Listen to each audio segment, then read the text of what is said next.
Details లోకి వెళ్తే అక్రమ ఆన్లైన్ బెట్టింగ్ రాకెట్ నిర్వహిస్తున్నారన్న ఆరోపణలపై కర్ణాటకకు చెందిన కాంగ్రెస్ ఎమ్మెల్యే కేసీ వీరేంద్రను ఎన్ఫోర్స్మెంట్ డైరెక్టరేట్ అధికారులు అరెస్ట్ చేశారు. గ్యాంగ్టక్ లో ఆయన్ను అదుపులోకి తీసుకున్నట్లు ఈడీ ఒక ప్రకటనలో వెల్లడించింది. ఈ అరెస్టుకు ముందు దేశవ్యాప్తంగా వీరేంద్రకు సంబంధించిన 30 ప్రాంతాల్లో అధికారులు ఏకకాలంలో సోదాలు నిర్వహించారు. ఈ తనిఖీల్లో లెక్కల్లో చూపని భారీ మొత్తంలో నగదు, బంగారం బయటపడటం సంచలనం సృష్టిస్తుంది. సోదాల్లో సుమారు 12 కోట్ల నగదు, 6 కోట్ల విలువైన బంగారు ఆభరణాలు, 10 కిలోల వెండి వస్తువులను స్వాధీనం చేసుకున్నట్లు ఈడీ అధికారులు తెలిపారు. పట్టుబడిన నగదులో దాదాపు ₹1 కోటి విలువైన విదేశీ కరెన్సీ కూడా ఉంది. అంతేకాకుండా 4 ఖరీదైన వాహనాలను సీజ్ చేసి వీరేంద్రకు చెందిన 17 బ్యాంకు ఖాతాలను స్తంభించేశారు. 2 బ్యాంక్ లాకర్లను కూడా తమ ఆధీనంలోకి తీసుకున్నారు.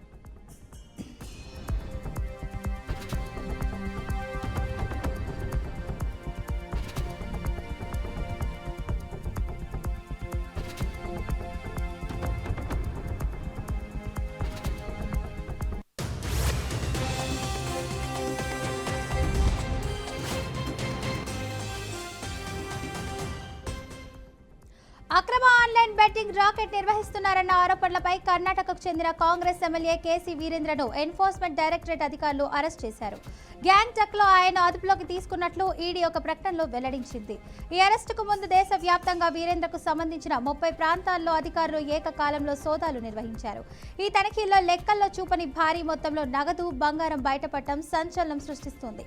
సోదాల్లో సుమారు 12 కోట్ల నగదు, 6 కోట్ల విలువైన బంగారం ఆభరణాలు, 10 కిలోల వెండి వస్తువులను స్వాధీనం చేసుకున్నట్లు ఈడీ అధికారులు తెలిపారు. పట్టుబడిన నగదులో దాదాపు ₹1 కోటి విలువైన విదేశీ కరెన్సీ కూడా ఉంది. అంతేకాకుండా 4 ఖరీదైన వాహనాలను సీజ్ చేసి వీరేంద్రకు చెందిన 17 బ్యాంకు ఖాతాలను స్తంభించేశారు. 2 బ్యాంక్ లాకర్లను కూడా తమ ఆధీనంలోకి తీసుకున్నారు.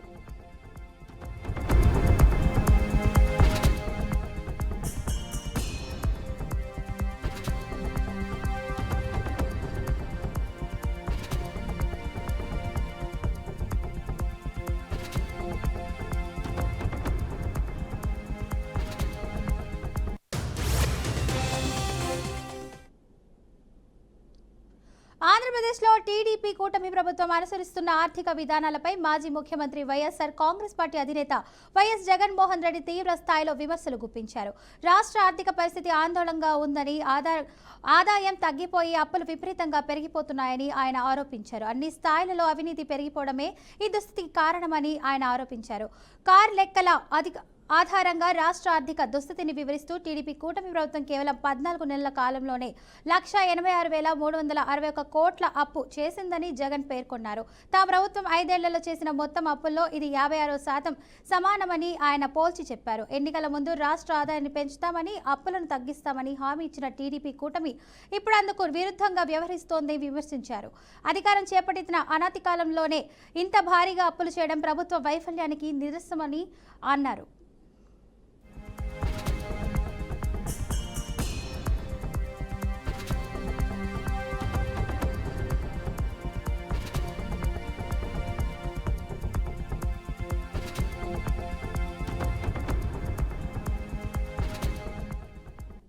ఆంధ్రప్రదేశ్లో టీడీపీ కూటమి ప్రభుత్వం అనుసరిస్తున్న ఆర్థిక విధానాలపై మాజీ ముఖ్యమంత్రి వైఎస్ఆర్ కాంగ్రెస్ పార్టీ అధినేత వైఎస్ జగన్మోహన్ రెడ్డి తీవ్ర స్థాయిలో విమర్శలు గుప్పించారు. రాష్ట్ర ఆర్థిక పరిస్థితి ఆందోళనకరంగా ఉందని, ఆదాయం తగ్గిపోయి అప్పులు విపరీతంగా పెరిగిపోతున్నాయని ఆయన ఆరోపించారు. అన్ని స్థాయిలలో అవినీతి పెరిగిపోవడమే ఈ దుస్థితికి కారణమని ఆయన ఆరోపించారు. కార్ లెక్కల ఆధారంగా రాష్ట్ర ఆర్థిక దుస్థితిని విమర్శిస్తూ టీడీపీ కూటమి ప్రభుత్వం కేవలం 14 నెలల కాలంలోనే 186,361 కోట్ల అప్పు చేసిందని జగన్ పేర్కొన్నారు. తమ ప్రభుత్వం 5 ఏళ్లలో చేసిన మొత్తం అప్పుల్లో ఇది 56% సమానమని ఆయన పోల్చి చెప్పారు. ఎన్నికల ముందు రాష్ట్ర ఆదాయాన్ని పెంచుతారని, అప్పులను తగ్గిస్తామని హామీ ఇచ్చిన టీడీపీ కూటమి ఇప్పుడు అందుకు విరుద్ధంగా వ్యవహరిస్తుందని విమర్శించారు. అధికారం చేపట్టిన అనతి కాలంలోనే ఇంత భారీగా అప్పులు చేయడం ప్రభుత్వ వైఫల్యానికి నిదర్శనమని అన్నారు.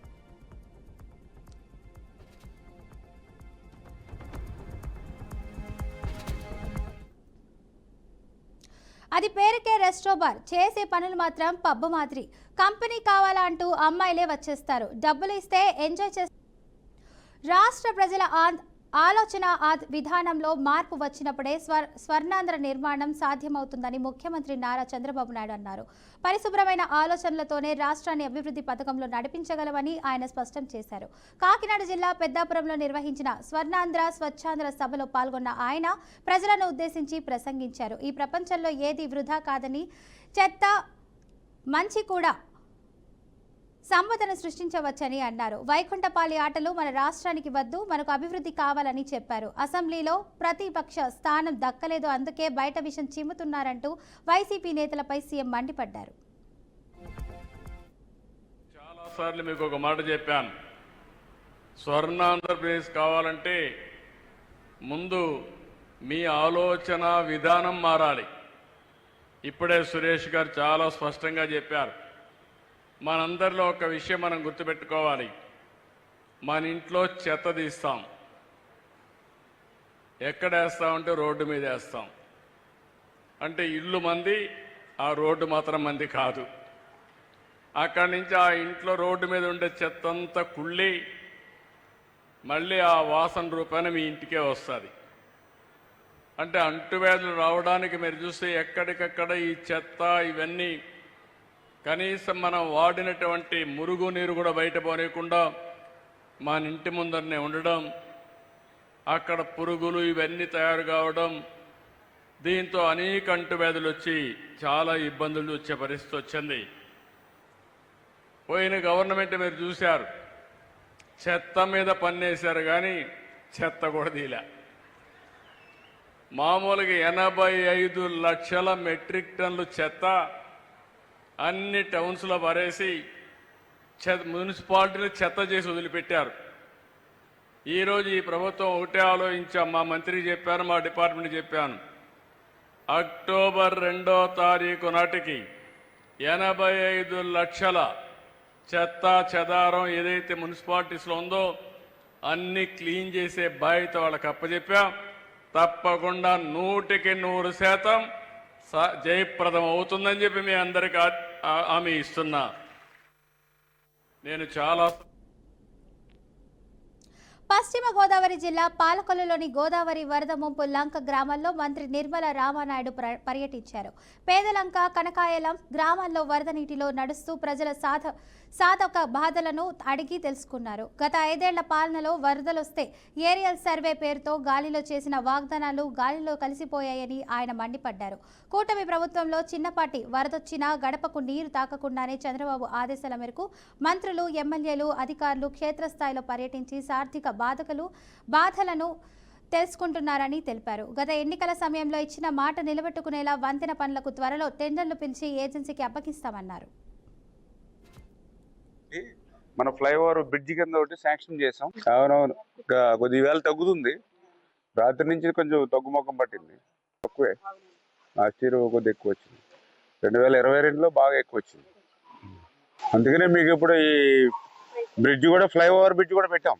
కూటమి ప్రభుత్వ అధికారంలోకి వచ్చిన తర్వాత చిన్నపాటి వరద వచ్చినా కూడా, ఇంకా వరద నీరు వాళ్ళ గడపలోకి రాకపోయినా కూడా ఈరోజు గౌరవ ముఖ్యమంత్రి చంద్రబాబు నాయుడు గారి యొక్క ఆదేశాల సూచనల ప్రకారం ఇవాళ మంత్రులు కానీ, అధికారులు కానీ, ఎమ్మెల్యేలు కానీ క్షేత్ర స్థాయిలో లంక గ్రామాలను సందర్శిస్తూ వాళ్ళ బాధలు, వాళ్ళ కష్టాలు ఏవైతే ఉన్నాయో వాటికి ఎప్పటికప్పుడు పరిష్కారాన్ని చూపిస్తూ ఇవాళ పనిచేసేటువంటి ప్రభుత్వం మన ప్రభుత్వం అని చెప్పి సందర్భంగా తెలియజేసుకుంటూ, అందులో భాగంగా ఈరోజు మనం చూస్తూ ఉన్నాం కనకాయలంక, పెదలంక. మరి చిన్నపాటి వరదలు వస్తే చాలు వీళ్ళ కాజ్వే మునిగిపోయి, మరి ఏ కడుపు నొప్పి వచ్చినా, ఏ పురిటి నొప్పి వచ్చినా, ఏ పాము కాటు వచ్చినా కూడా రాత్రులు పడవలు లేనిటువంటి పరిస్థితి ఈ గోదావరిలో ఉన్నటువంటి పరిస్థితి. పగలైతే ఆ పాలు మరి ఈ యొక్క పరిసర పట్టణాలకు ఇవ్వడానికి కానీ, పిల్లలు స్కూల్కి పోవడానికి కానీ, ఇది మంచినీళ్ళు తెచ్చుకోవడానికి కానీ ఆ పడవల మీదే ఆధారపడి మరి దినదినగండంగా ప్రాణాలు గడుపుతున్నటువంటి పరిస్థితి. దాన్ని గమనించి చంద్రబాబు నాయుడు గారి యొక్క సహకారంతో ఈ కనకాయలంక గ్రామానికి ఇటువంటి వరద వచ్చినప్పుడు కాజ్వే మీద ప్రయాణం చేయడానికి వీలు లేనిటువంటి పరిస్థితులు ఉన్నప్పుడు ఏటుగట్టు నుంచి డైరెక్ట్గా కనకాయలంక గ్రామంలోకి దిగేటువంటి విధంగా 23 కోట్ల రూపాయలు, అక్షరాల 23 కోట్ల రూపాయలు ఒక ఫ్లైఓవర్ బ్రిడ్జి కోసం మనం ఆల్రెడీ నిధులు మంజూరు చేయడం జరిగింది.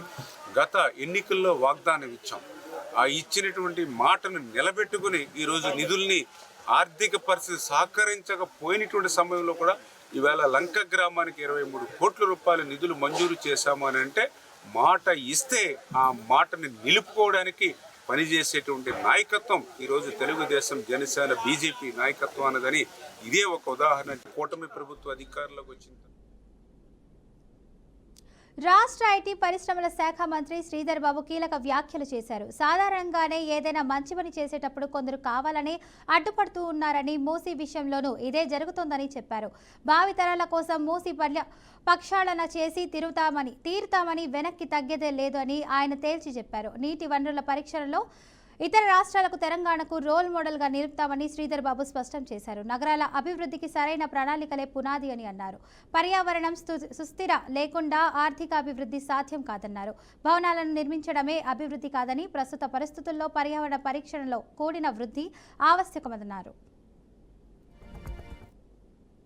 Planning is most important to do the foundation. I would like to say that, in fact, as I am a student of law, I know every policy we frame becomes a precedent. Every forest we save, every river we restore, every livelihood we create is absolutely intergenerational justice. And I believe that today's theme, policies and strategies towards urbanism, is not just topical but today's essential. And I would like to say that what Mr. Patelji was saying about biofuel absolutely is a human need. It's not a theory, it is not written in our DNA. It's absolutely for tomorrow's future generation health, happiness and productivity. This sort of seminars or this sort of conferences are important for today's. And we are also living in cities on inequity in housing, transit and the green space. Here, our Chief Minister thought of Hydra. It's just a lake revival, with a lake which flows from one end to other end of the city, from the middle of the city. This lake, as Patelji would love to say that about the Sabari river front development, we on the lines of many river fronts have taken this Moosi river front regeneration, where we would like to give our citizens of this city. Rangareddy జిల్లాలో park స్థలాన్ని ఆక్రమణ నుండి కాపాడిన హైడ్రా సిబ్బంది తుర్కా ఎంజాల్ municipality పరిధిలో 482 గజాల park స్థలంలోని ఆక్రమణలను inspector Tirumalesh సిబ్బందితో కలిసి కూల్చివేశారు. హైడ్రా అధికారులు తెలిపినట్లు ఈ స్థలం 2018లో మున్సిపాలిటీ రిజిస్టర్ అయిందన్నారు. అనంతరం మున్సిపల్ అధికారులు అధికార బోర్డు సమక్షం ముందు ఈ స్థలం మున్సిపాలిటీకి సంబంధించినదని అధికారికంగా ధృవీకరించారు. దీంతో పార్క్ స్థలాన్ని అక్రమం నుండి కాపాడినందుకు కాలనీ వాసులు మున్సిపల్ అధికారులకు కృతజ్ఞతలు తెలిపారు. ఈ కార్యక్రమంలో ఆదిపట్ల సిఐ రవికుమార్, ఎస్ఐ నోయల్ రాజ్, హైడ్రా సిబ్బంది, మున్సిపల్ అధికారులు తదితరులు పాల్గొన్నారు.